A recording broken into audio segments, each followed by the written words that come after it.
phase changes. Let's look at the concepts behind a phase change while we're solving a problem and doing a bunch of computations. Keep those concepts in mind the whole time because the concepts are key to the calculations. I know we want to get that final answer correct, but getting that final answer correct to the problem depends on understanding the heat, the temperature, the latent heat, whether we're talking about fusion or vaporization, what do those mean? A lot of questions come up in the process of doing a problem. That's why the problems are so good, because you have to understand so many of the physics ideas. First of all, take a minute, pause this video, sketch a phase change graph. Hopefully you can do that in about 30 seconds. You've sketched your phase change graph. We're assuming we're going all the way from ice to steam, and here's what it looks like. The first thing that I'm slowly revealing is you got to think about those axes. Those axes are about temperature and heat. That's the theme. This is about temperature and heat. It's really the relationship between temperature and heat. Sometimes you'll see this graph as this axis as being time. Time is passing. But this is always on the y-axis you've got temperature. This is obviously a solid turning into a liquid and then turning into a gas. But a lot of people might expect this graph to have a form that looks something like this. But instead of being this continuous upward line, there are these gaps. It takes a break from raising its temperature. This is during the process of a phase change. This is liquid melting and solid melting, liquid boiling. So it goes from a solid. It's sort of, think of this as sort of the graph needs to prepare itself for getting ready to melt, get up to the proper temperature, that temperature being 0. So we discuss this a lot in class, but this becomes important with regard to the equations. And again, we discussed this in class. But you're doing a bunch of Q equations, but the difference now is these new Q equations, these relatively new ones, which are related to latent heat, they do not have a temperature change in them because there's no temperature change happening like there is here, and here, and here. These all use a Q equals mc delta T if we were trying to calculate the heat. These ones do not. And let me go in and add the little subscripts for the H's being heats of fusion or latent heat of fusion, latent heat of vaporization.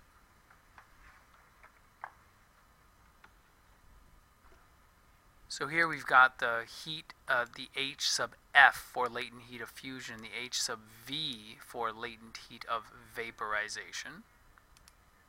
And we're going to do a practice problem. Take a minute. Pause this, take several minutes. Do this problem from start to finish as best you can. Okay, here comes the solution. First, I want to sketch a graph.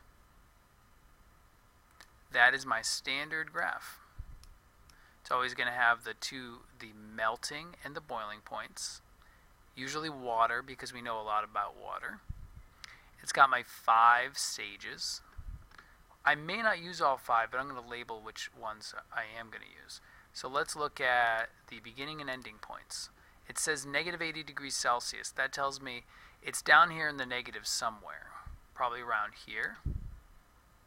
My ending point is eventually vaporized completely. So that makes me think, okay, it's not going to be along here. Maybe it's right around here because that's when the water boils, right? That's when the water boils. Well, not exactly. That's when the water gets ready to boil. This entire segment is all water. That's the water right at the beginning when it's ready to boil. Then it slowly boils. This progression that I'm animating very slowly here represents that the water is going through its progression from water to steam, more steam, more steam, more steam. And this point at this little vertex represents that the water has boiled away completely. So I will now label those segments. I'm drawing with a mouse as best I can. I've got this segment here, that's 1. There's another segment there, 2, 3, 4 segments. I've got 4 segments, and each of these 4 segments has a corresponding equation like I just showed you. So now it becomes an exercise in correctly identifying which equations and then correctly identifying which numbers to plug in. But this is the important part. Everything else is a little bit more like an accounting exercise. So here's my Q. It's my big Q. It's like I'm going to sum up all these heats for these 4 segments. There's the first segment, MC delta T. There's my second segment, H sub F. Again, think it's H sub F because we're talking about this segment right here where it is making the transition from a solid to a liquid, so that's heat of fusion. I've got another MC delta T for this segment here. And then finally I've got another H, but this time it's an H sub V because I'm making a different transition. I'm vaporizing it. I'm boiling it.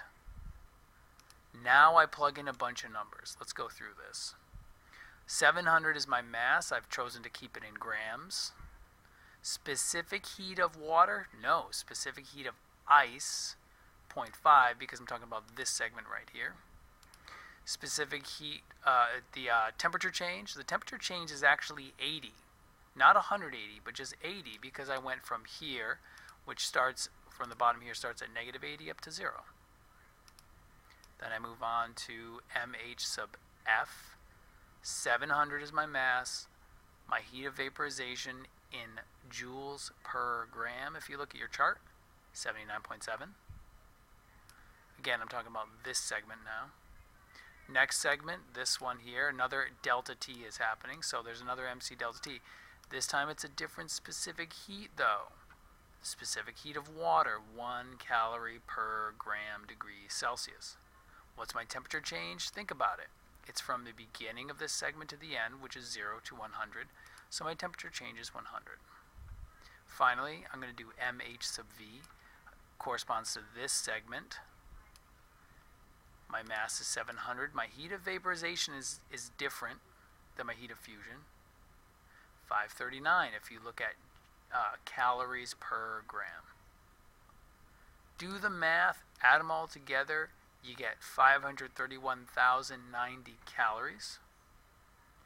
Now to summarize, if you think about why phase changes is such a useful exercise, it's because it makes you think about a lot of different concepts like specific heat, latent heat, temperature, heat, the difference among all those things.